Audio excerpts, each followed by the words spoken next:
இந்த பையனை ஒரு வாரத்துக்கு முன்னாடி நான் தான் ஊசி பேத்தி விட்டேன், வாடா மசாலா தோசை செஞ்சு சாப்பிட்லான்னு. அப்புறம் எனக்கு மூடே போயிடுச்சு, எங்கள் வீட்டில் பழைய மாவு தான் இருக்குது.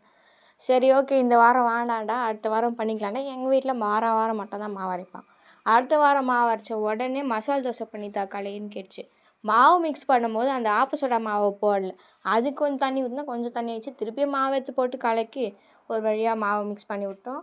இந்த சட்னிக்கு எதுக்கு நான் இந்த மாதிரி வெங்காயத்தை கட் பண்ணேன்னு எனக்கு இன்னும் தெரியல. ஏதோ ஒரு ஞாபகத்தில் கட் பண்ணிட்டேன். என் கூட சேர்ந்து இவனும் கட் பண்ண ஆரம்பிச்சிட்டான். சரி பொட்டேட்டோவுக்கு எப்படி கட் பண்ணணும்னு அப்புறம் தான் ரியலைஸ் ஆகி அதுக்கு நீள் வாட்டில் கட் பண்ணோம். அதை தாளிக்கும் போது சீரகத்தை காணோம்.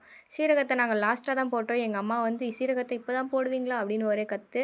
மஞ்சத்தூள் போடுங்க, ஒயிட்டாக இருக்குதுன்னு சொன்னாங்க. அதுக்கும் மஞ்சத்தூளை போட்டு மிக்ஸ் பண்ணி உப்பு கூட லாஸ்ட்டில் தான் போட்டோம். ஃபுல்லாக மறந்து போய் இந்த கொத்தமல்லி கருவேப்பிலை இருக்குது எடுத்து போடலான்டான்ற. அவனுக்கு அது எனக்கு வேண்டாம் வந்து இதாகும், எனக்கு வேண்டான்னு சொல்லி ஒரே ஃபுல்லாக அதை பண்ணி திட்டு வாங்கி கட்டிக்கணும். லாஸ்ட்டாக ஒரு வழியாக தோசை ஊற்றி சாப்பிட்டோம். நிஜமாகவே நல்லா இருந்துச்சு. நாங்களே ரியலைஸ் பண்ணல, என்னடா நாங்கள் சும்மா விளையாட்டுக்கு நம்மளே பண்ணலாம் அப்படின்னு தான் இதை ஸ்டார்ட் பண்ணோம். ஆனால் நிஜமாக நல்லா வரும்னு நான் யோசிச்சுக்கிட பார்க்கல. இந்த உருளைக்கிழங்கு வைக்கிறதுக்கு ஒரு சண்டை. ஃபுல்லாக உருளைக்கிழங்கு வச்சா தான் நான் சாப்பிடுவேன், இல்லாட்டி நான் சாப்பிட மாட்டேன்னு.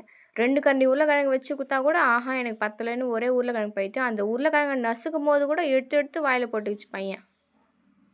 எப்படியோ ஒரு வழியாக 2 தோசை தான் ஊற்றுனோம். அந்த சட்னி காலி ஆயிடுச்சு. ஆனால் பொட்டேட்டோ இருந்துச்சு. சட்னி திரும்பியும் அரைச்சி திரும்பியும் அதை பண்ணி சாப்பிட்டோம். சூப்பராக இருந்துச்சு. ட்ரை பண்ணி பாருங்கள். And don't forget to subscribe my channel. Thank you. Happy Christmas.